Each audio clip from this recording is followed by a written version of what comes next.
pé, meu querido. Vamos abrir a palavra de Deus no livro de Apocalipse.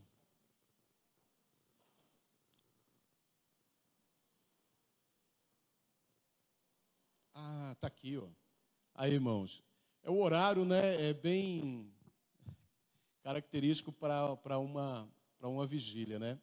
Então, a partir das 21h30, a gente vai estar lá, se Deus quiser, para adorar o Senhor. Todos os irmãos podem participar desse momento que quiserem, para a gente estar nesse culto, nessa vigília de oração ao Senhor juntos ali.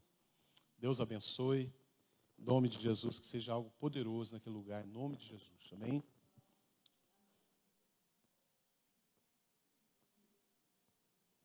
Foi rápido a imagem. Aí, que é isso, gente? Meu Deus. A gente usa um termo, né? Minha mãe falava muito, enquanto que você vem com a farinha, eu já vou com o bolo pronto. Né? Ele está pensando na farinha, alguém já traz o bolo pronto. Que é isso? Glória a Deus, irmãos. Livro de Apocalipse, capítulo 2. Nós estamos, irmãos, numa série sobre o livro do Apocalipse. Nós começamos aí na quinta-feira passada. O João pregou, né, fez uma introdução às 7 igrejas da Ásia. E hoje, apesar de ser Dia dos Pais, a ministração vai ter essa temática. Nós vamos falar sobre a igreja de Éfeso nessa noite. E eu tenho certeza que vamos aprender muitas coisas importantes relacionadas às 7 igrejas da Ásia. Eu gostaria que você não perdesse essas ministrações, ok? Se você não pôde estar aqui quinta-feira passada, dá uma procuradinha lá no YouTube ou no Facebook, você vai acompanhar a ministração do João Vitor, né, que fez essa introdução, e não perca essa sequência, né, porque eu tenho certeza que vai abençoar muito sua vida, não só na parte de conhecimento, de instrução, como na questão da palavra que é transformadora.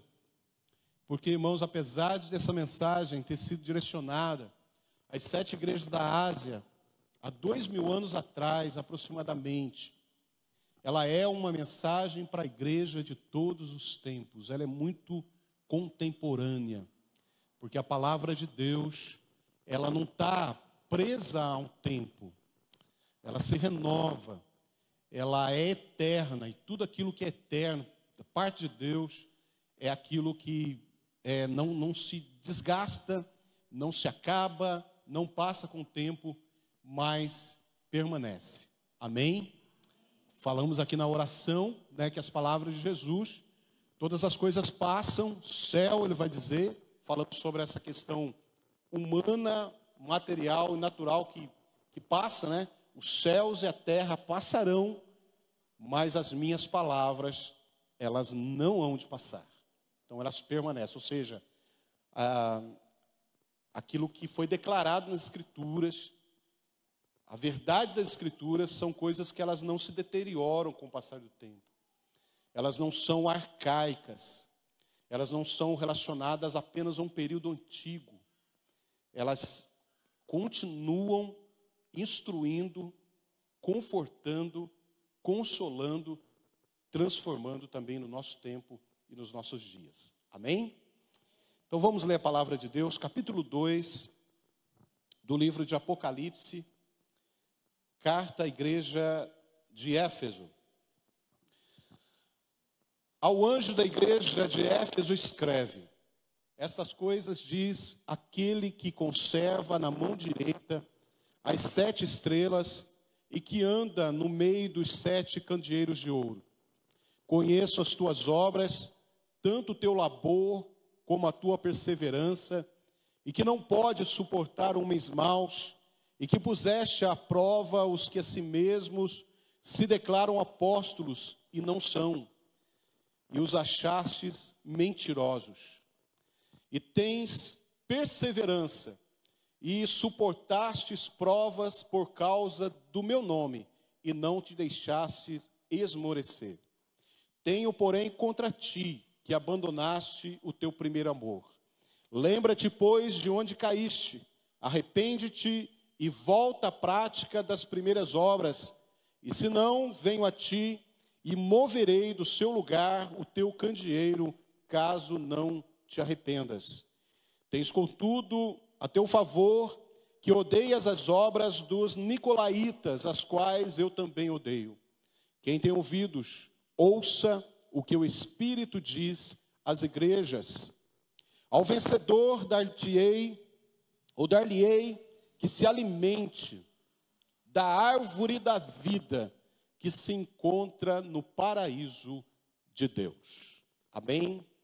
Você pode tomar o seu lugar, meu querido. Que Deus te abençoe em nome de Jesus.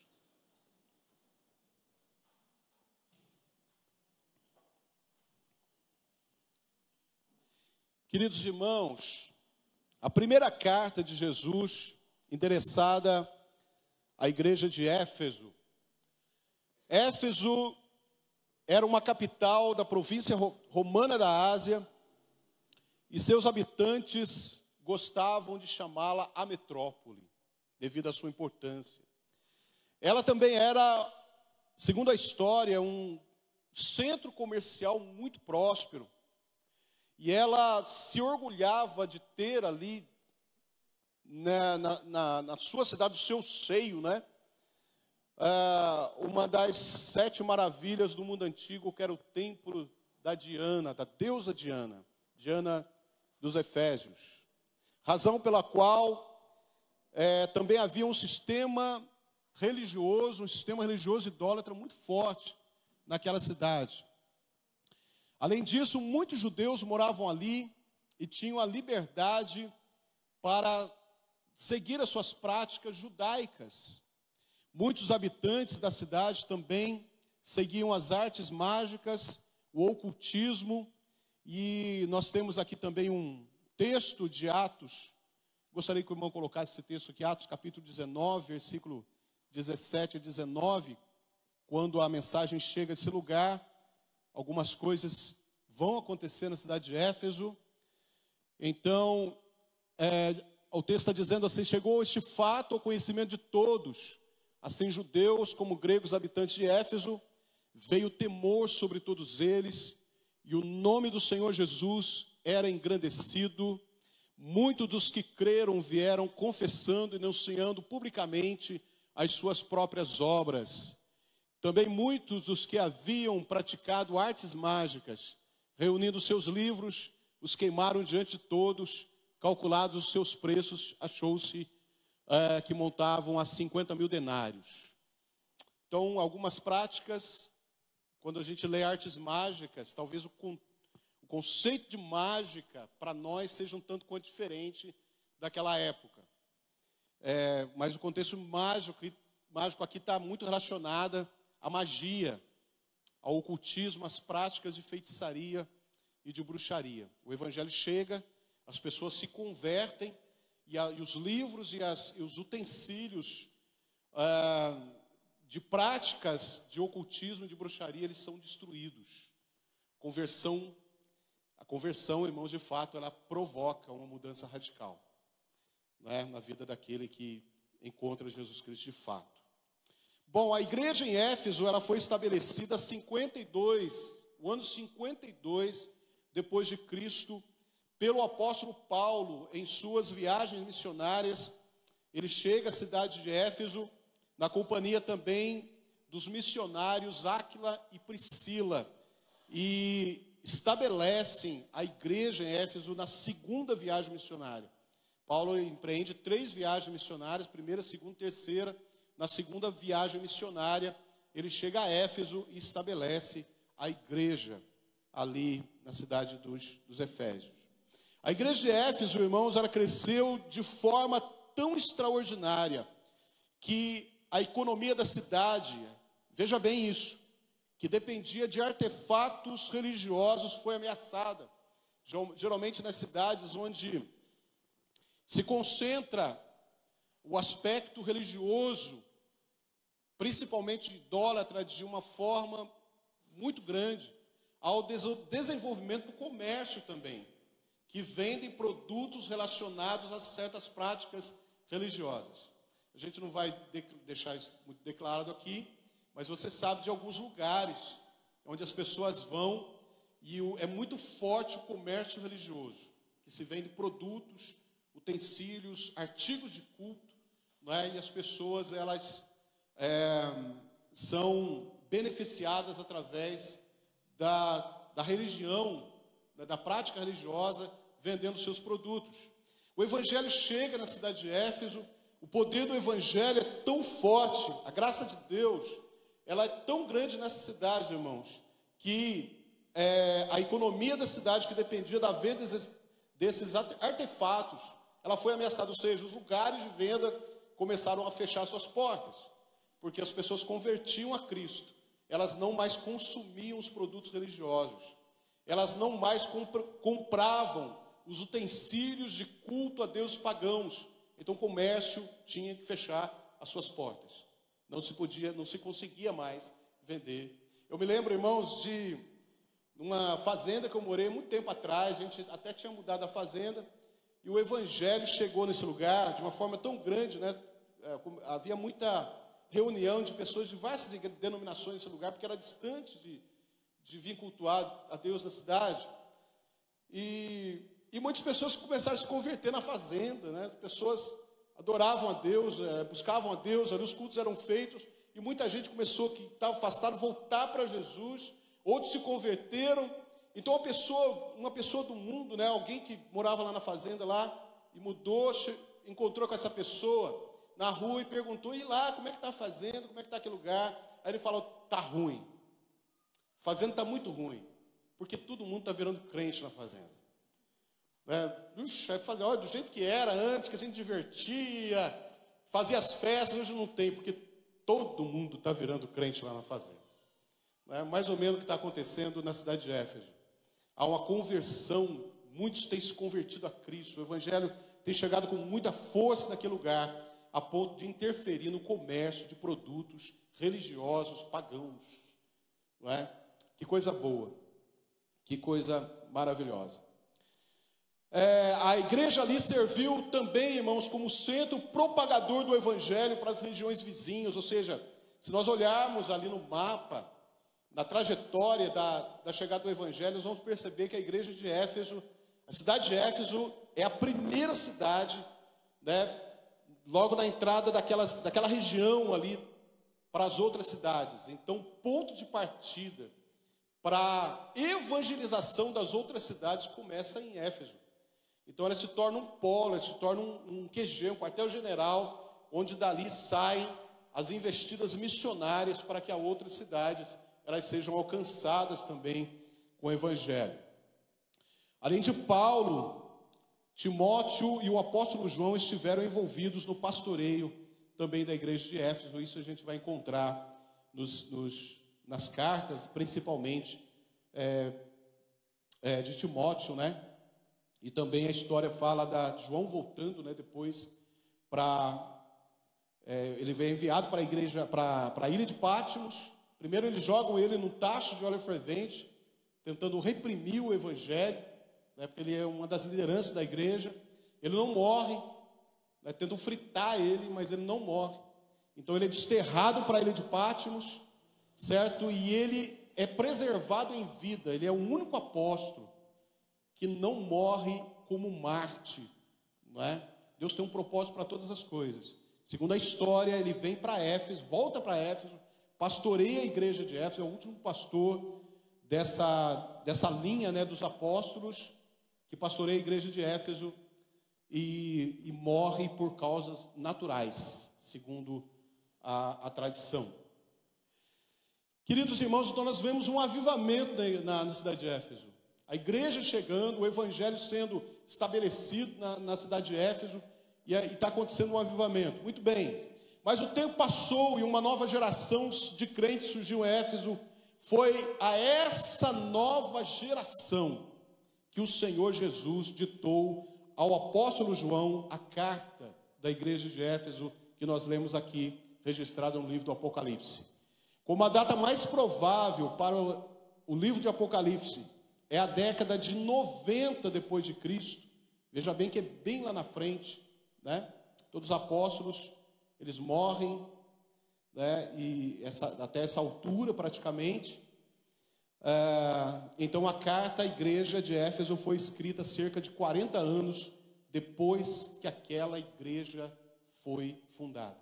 A igreja estabelece, vive esse período de 40 anos, depois desse período que essa carta chega até eles. Amém, irmãos? Muito bem, a identificação de Jesus com a igreja de Éfeso, é o texto, nós vamos perceber, irmãos, que nas cartas Jesus se identifica como algo. Eu conheço, eu sei, eu sou aquele que faz alguma coisa, Ele vai dar alguma característica, uma identificação do que ele é para aquela igreja relacionada ou declarada na carta. Então Jesus se identifica à igreja de Éfeso, Jesus se apresenta como aquele que conserva na sua mão direita as 7 estrelas e que anda no meio dos 7 candeeiros de ouro. Essa declaração de Cristo serviu para assegurar, irmãos, porque não tem nada mais seguro para a igreja do que saber que Jesus está no meio dela, amém? Amém, irmãos? A razão de nós estarmos aqui e sermos igreja é porque Jesus está. Não há razão nenhuma para nós estarmos aqui e continuarmos a permanecermos com as nossas portas abertas, se Cristo não estiver presente. Aliás, essa realidade, essa certeza que nos dá condições para que a gente continue.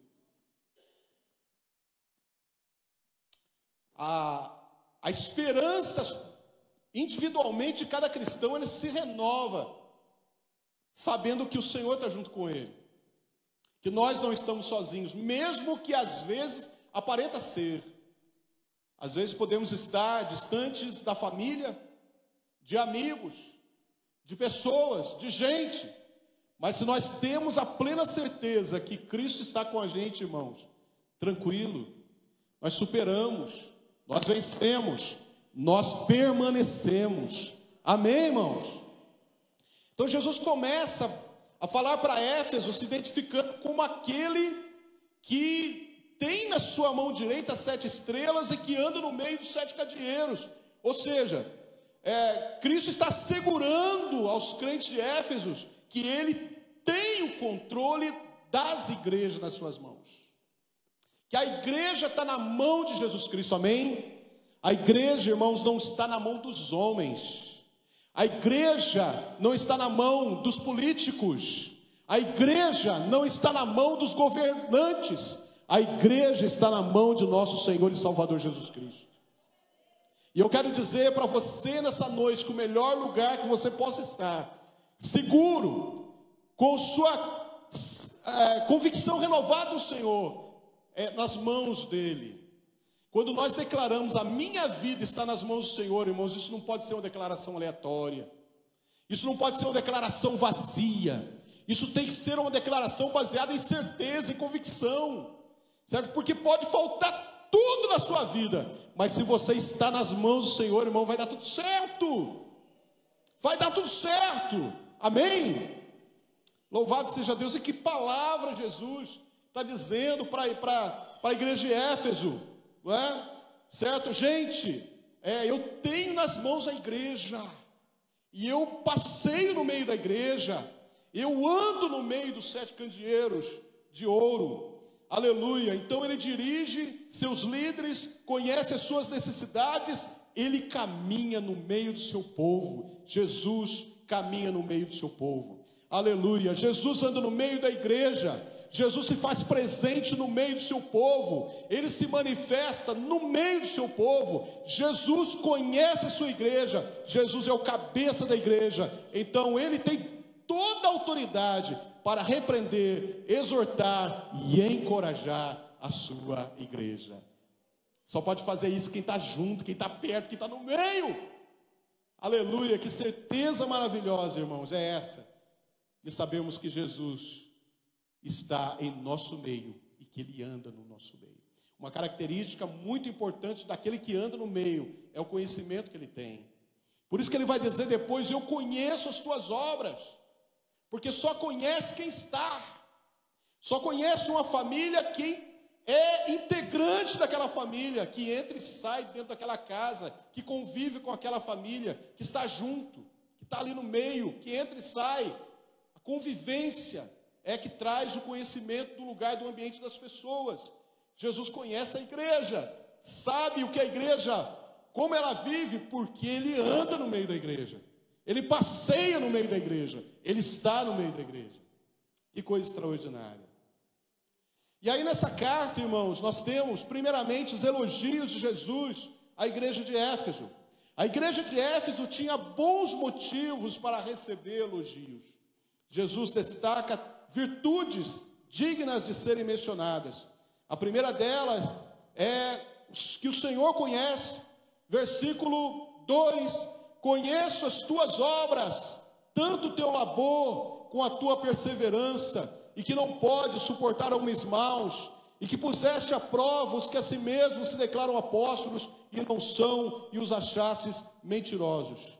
Primeira característica que é destacada como virtude da igreja de Éfeso é o seu trabalho árduo, o seu labor. Alguém disse, irmãos, que labor é um serviço pesado e em circunstâncias difíceis. O labor, ele é um serviço pesado, mas não é só um serviço pesado, é um serviço pesado e em situações difíceis.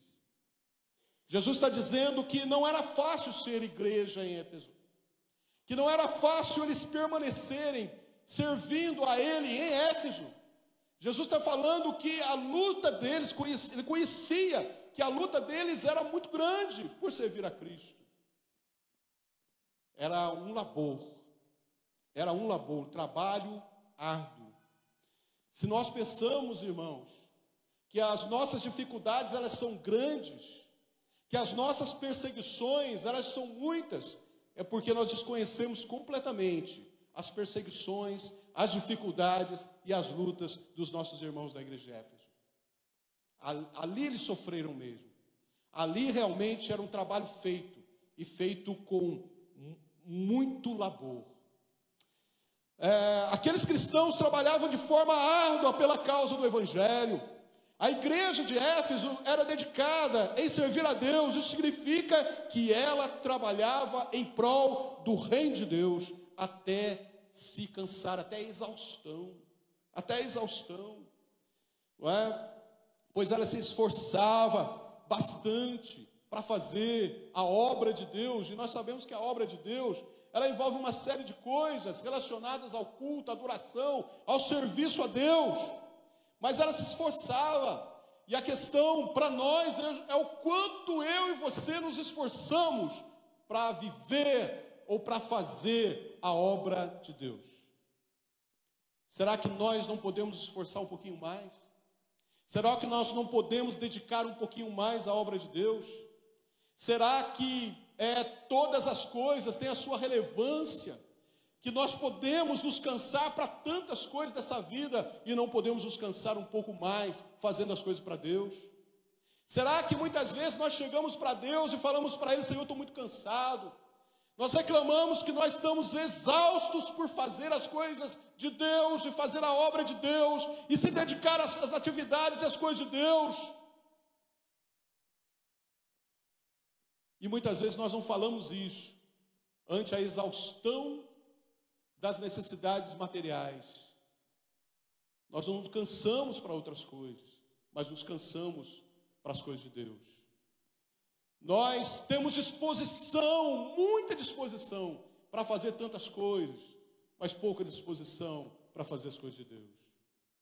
As outras coisas chamam a nossa atenção a ponto de nós dedicarmos tempo e muito tempo para fazer essas coisas, mas muito pouco tempo nós dedicamos para fazer as coisas de Deus. Haja vista muitas vezes os cultos semanais. Então, um dos elogios do Senhor para a igreja de Éfeso é que eu conheço as tuas obras e o teu trabalho, o teu labor. Eu conheço o teu labor. Que vocês fazem com todas as dificuldades, que vocês comunicam a palavra, pregam o evangelho, discipulam com todas as oposições possíveis. A grande verdade é que nós vivemos um tempo de tantas facilidades, tanta facilidade, tanto meio tranquilo de se fazer as coisas para Deus e nós não fazemos. Difícil é nós fazermos alguma coisa quando alguém está cutucando a gente, né? Você já tentou fazer um tipo de serviço e alguém está tirando, segurando sua mão para que você não faça, puxando você para que você não chegue, cutucando você para que você se distraia? Irmãos, nós não temos essa dificuldade hoje.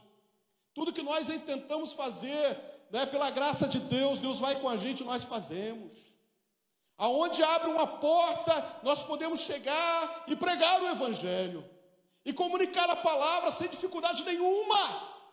Mas eles não tinham essa oportunidade que nós temos, porque além das tentativas de chegar com o Evangelho, com todas as suas dificuldades, sempre havia as oposições, tentando calar, tentando barrar, tentando distrair, chamar a atenção.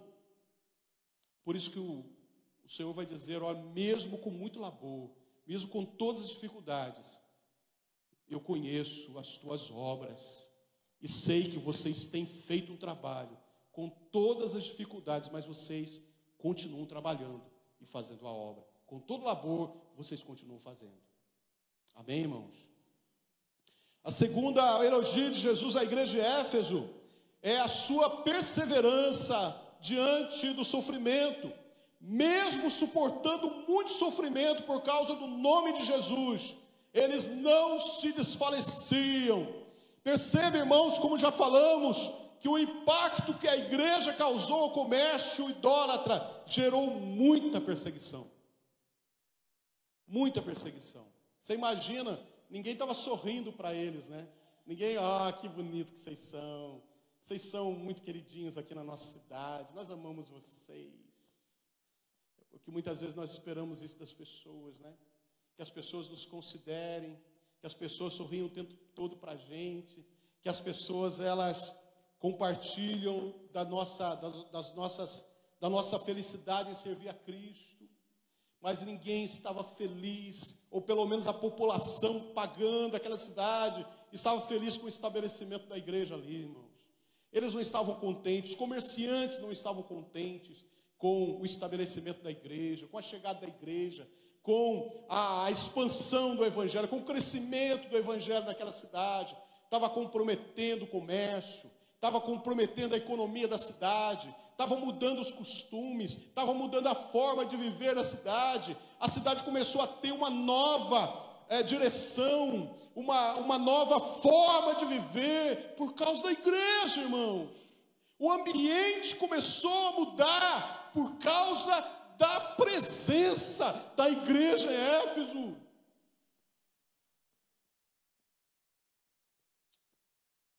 E quando eu e você, como igreja, chegamos em determinados ambientes, os ambientes precisam sentir o impacto da presença da gente lá.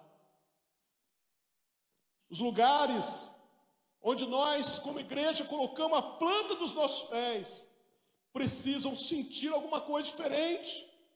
Não pode continuar do mesmo jeito. Se predominava a morte, reinava a morte. O cristão, aqueles que são de Cristo, têm a vida de Deus em suas vidas, e eles levam a vida do Senhor aonde eles chegam. Se o ambiente é tomado por trevas, como era a cidade de Éfeso, a igreja chega com a luz do Evangelho de Cristo, irmãos. E onde a luz do Evangelho se estabelece, as trevas não permanecem, irmãos. Amém?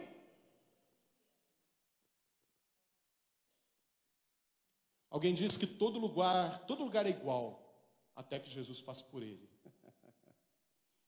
Todo ambiente é exatamente igual, até que Jesus chega. Quando Jesus chega, as coisas mudam. Quando Jesus chega, quando o crente em Jesus Cristo chega, quando o convertido em Jesus chega, as coisas precisam tomar um rumo diferente. Precisam mudar. Amém, irmãos? Precisam mudar. É natural que onde a igreja cresça, a maldade diminua. Amém? É por isso que é complicado um país de quase 50 milhões de cristãos evangélicos e a maldade não diminui, a violência não cai, alguma coisa parece que está incompatível, não é? Porque se nós proclamamos o evangelho vivo, isso muda a vida das pessoas, isso muda a sociedade, isso transforma ambientes, e é o que estava acontecendo na igreja de Éfeso. Vai vir perseguição mesmo, e a perseguição, a retaliação, ela é a comprovação perfeita, irmãos, de que a igreja está fazendo a coisa certa. A perseguição lá no seu trabalho, a oposição a você no ambiente onde você está, por causa da fé em Jesus, por causa do compromisso com a palavra, por causa da certeza dos valores espirituais, é o caminho perfeito, correto. Não tem nada fora da realidade. Naturalmente é assim, porque aonde o evangelho chega, precisa chegar a salvação e a mudança que confronta. A luz sempre vai confrontar as trevas, e as trevas não gostam desse confronto, e vem a retaliação, como estava acontecendo na igreja de Éfeso. Outro fator é que na cidade de Éfeso também havia o templo dedicado ao culto ao imperador romano, que naquele tempo era Domiciano. Então, ao invés dos crentes declararem o senhorio de César, eles declaravam o senhorio de Cristo. As autoridades chegavam para eles e diziam: diga, César é o Senhor. E eles diziam: não, Jesus é o Senhor. E por isso eram perseguidos, e por isso eram mortos. A grande pergunta para nós hoje é se nós estamos dispostos a viver dessa forma, a declarar Jesus como nosso Senhor, independente das retaliações e das dificuldades que eu e você enfrentaremos por causa do nome de Jesus. Se nós estamos dispostos, você está disposto? Pergunta para a pessoa que está do seu lado: você está disposto a sofrer a retaliação pelo nome de Jesus?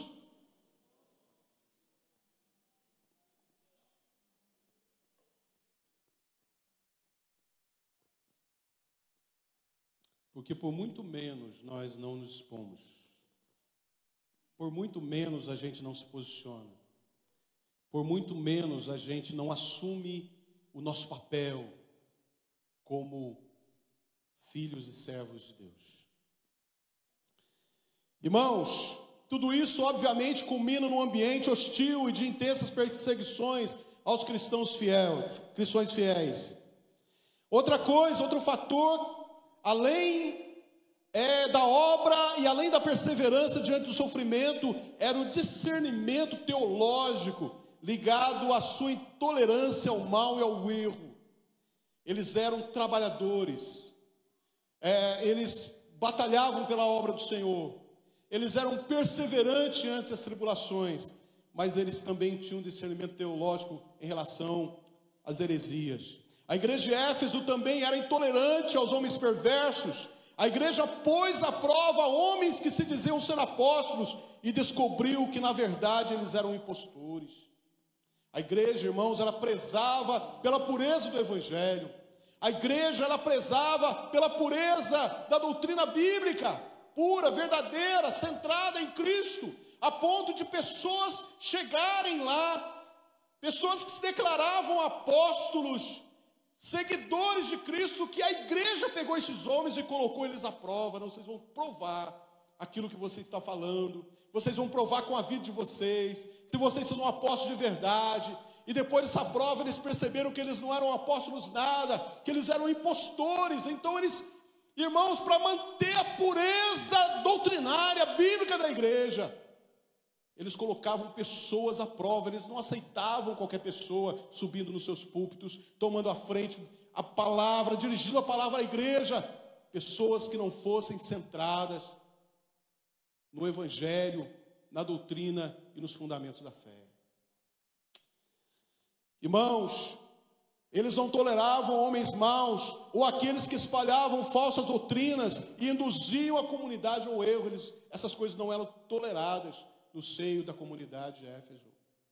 A igreja de Éfeso também odiava as práticas dos nicolaítas, que seguiam falsos líderes e propagavam ensinos que tinham por objetivo fazer os crentes tropeçarem. Queridos irmãos, a gente sabe o quanto é laborioso trazer pessoas a Cristo. E o quanto é trabalhoso você guiar as pessoas ao Evangelho. E o quanto é custoso isso. Procurar viver de forma bíblica, ensinar os princípios de forma correta daquilo que realmente está na palavra.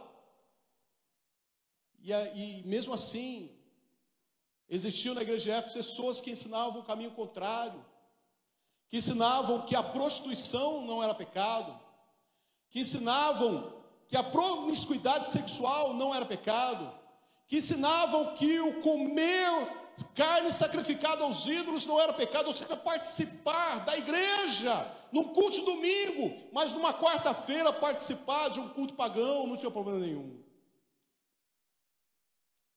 Isso era que esse grupo chamado de nicolaítas faziam. Estavam no culto no domingo à noite, mas na sexta-feira estava cultuando aos deuses pagãos. Estava num momento de adoração e de louvor na comunidade de Éfeso, na igreja de Éfeso. No outro dia, arrebanhavam gente, tentavam levar gente junto com eles para cultuar aos deuses estranhos, para as práticas imorais, para as coisas erradas. E nós sabemos que o espírito dos nicolaítas, eles andam por aí, irmãos. Cuidado com pessoas que dizem ser seu irmão. Cuidado com gente que diz que ser crente. Crente todo mundo é. E Jesus já dizia que quem crê em Deus, até o diabo crê em Deus. É a vida que demonstra a transformação e a mudança. Pessoas que servem a Deus de fato ou não. Quando você buscar uma referência na sua comunidade, na igreja, sobre andar com Deus, servir a Deus, busque aqueles que estão em intimidade com Deus. Façam deles a sua referência. Façam de pessoas que abandonam o pecado, que dizem não para o pecado constantemente e têm uma vida regular na presença de Deus, se afastam do mundo, se afastam do pecado, se afastam das coisas erradas e têm o prazer de buscar a santidade e andar na presença do Senhor. São essas pessoas que você deve procurar, são essas pessoas que devem ser sua referência, são essas pessoas que você deve andar. Não vão atrás dos nicolaítas modernos. Os nicolaítas eram destruidores do povo de Deus, pois eles pregavam uma versão diferente do cristianismo. Ensinavam o evangelho sem renúncia, em conformidade com o mundo, incentivando a prática aos cultos pagãos. E os crentes a comer carne sacrificada aos ídolos, ou seja, o culto idólatra. E tem uma expressão que diz: pior de quem vive no erro é aquele que ensina os outros a errarem.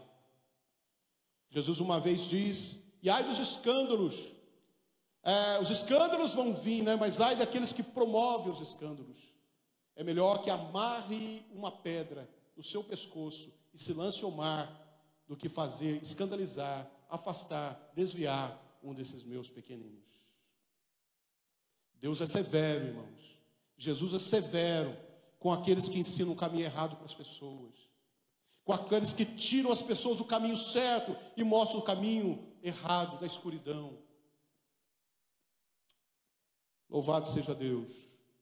Poucos anos mais tarde, no início do segundo século, um bispo conhecido como Inácio de Antioquia, a caminho de Roma, Inácio de Antioquia, ele estava indo para Roma, não para ser reconhecido em Roma, não para ser honrado em Roma, mas para ser executado como cristão. Ele escreveu uma carta aos Efésios, mandou algo para os Efésios, a igreja de Éfeso, dizendo assim: vocês vivem de acordo com a verdade, pois nenhuma heresia encontra abrigo entre vocês. De fato, vocês não dão ouvidos a qualquer pessoa que fale de qualquer coisa que não seja relacionada a Jesus Cristo e a sua verdade. Louvado seja Deus. Mas a queixa de Jesus à igreja de Éfeso, ele tem uma queixa. Irmãos, embora a igreja de Éfeso fosse aparentemente uma igreja modelo, Jesus tem uma queixa contra ela. Você abandonou o seu primeiro amor. Irmãos, existem muitas coisas relacionadas ao que a palavra está dizendo com o primeiro amor. Mas a mais comum, a mais aceitável é aquela que nós sempre falamos. Ou seja, a igreja marcada por boas obras, trabalho duro e perseverança, tinha um problema muito sério, onde os crentes haviam abandonado a prática do primeiro amor. Ou seja, a primeira geração da igreja de Éfeso tinha passado, e com ela também parece que o entusiasmo e a devoção fervorosa a Cristo também tinha ficado no passado. Faltava essa nova geração, a intensidade do amor pelo Evangelho que seus pais tiveram quando ouviram as boas novas de Cristo pela primeira vez. Parece que os crentes efésios daquele tempo estavam mais apegados ao dever do que à devoção. Pergunte para a pessoa que está do seu lado: você está mais apegado ao seu dever ou à sua devoção?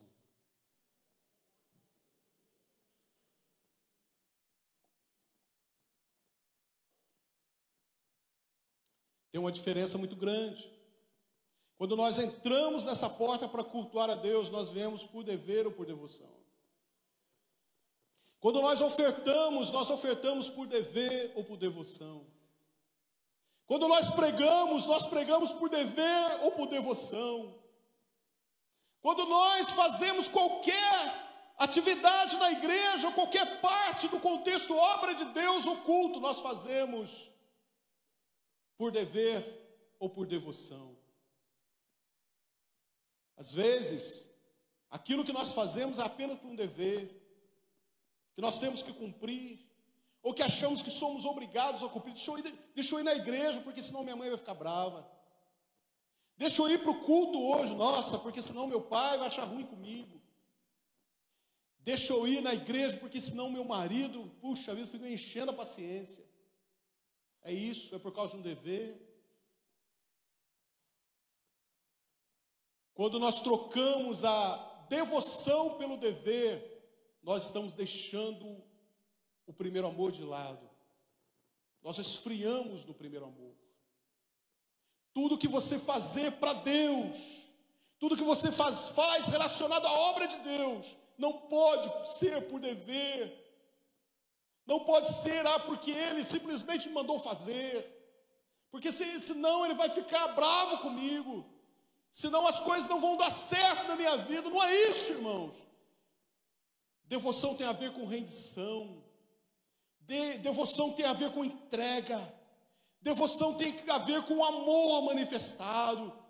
Devoção tem a ver com algo que preenche a nossa vida de fato, e aquilo transborda em nós, e nós fazemos aquilo com muita liberdade, muito amor e muita espontaneidade para Deus, e não por imposição.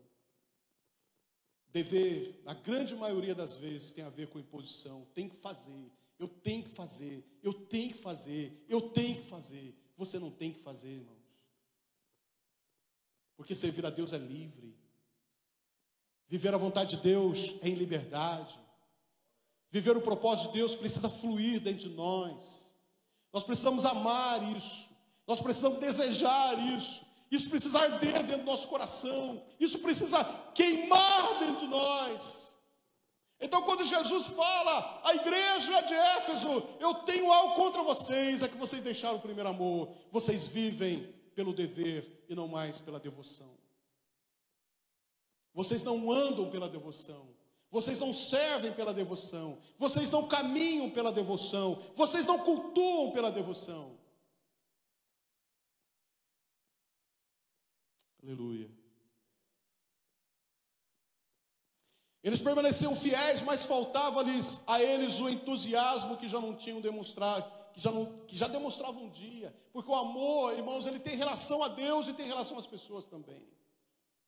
Talvez essa dureza, né, porque a gente sempre tem que trazer as coisas para o equilíbrio. A dureza com a questão doutrinária. O zelo pela doutrina fazia com que eles deixavam de amar as pessoas, rejeitavam as pessoas.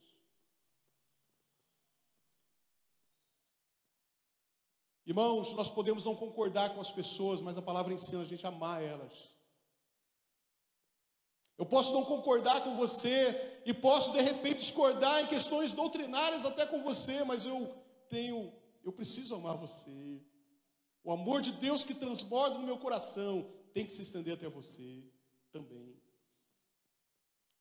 E o que estava acontecendo, possivelmente, é que essa rigidez e zelo doutrinário acabava afastando também as pessoas do relacionamento, da aproximação e da comunhão. É possível que na nossa busca por certezas, e acontece demais isso, irmãos, as brigas, os debates, né, às vezes sem finalidade nenhuma, importância nenhuma, e que não leva a lugar nenhum, ao invés de aproximar as pessoas, elas afastam. Os grandes debates teológicos, que não têm fim, questões teológicas que não acabam nunca, elas acabam mais separando as pessoas do que aproximando. Possivelmente, possa ser isso que o Senhor está cobrando da igreja de Éfeso. Volte ao primeiro amor. Hernandes Dias Lopes vai dizer que eles eram guardiões da fé, mas não eram mais os arautos que tinham sido no início da sua história. Todas as virtudes, irmãos, dos Efésios não compensavam essa falha. Não adianta nada nós termos tanta coisa, sermos tão zelosos em tantas coisas, mas perdermos aquilo que é base e aquilo que move, que é o amor. Aliás, Paulo vai dizer no final do capítulo 13 que todas as coisas elas cessam, elas passam, mas o amor é o que permanece para sempre. Amém? Vamos ficar em pé, irmãos, eu quero orar com você, que a hora já foi.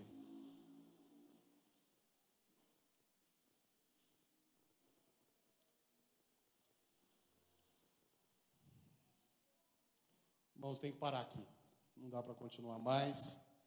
Mas, irmãos, a história vai mostrar que hoje, se nós formos viajar para a igreja, para buscar a igreja de Éfeso, ela não existe mais. Ela está em ruínas.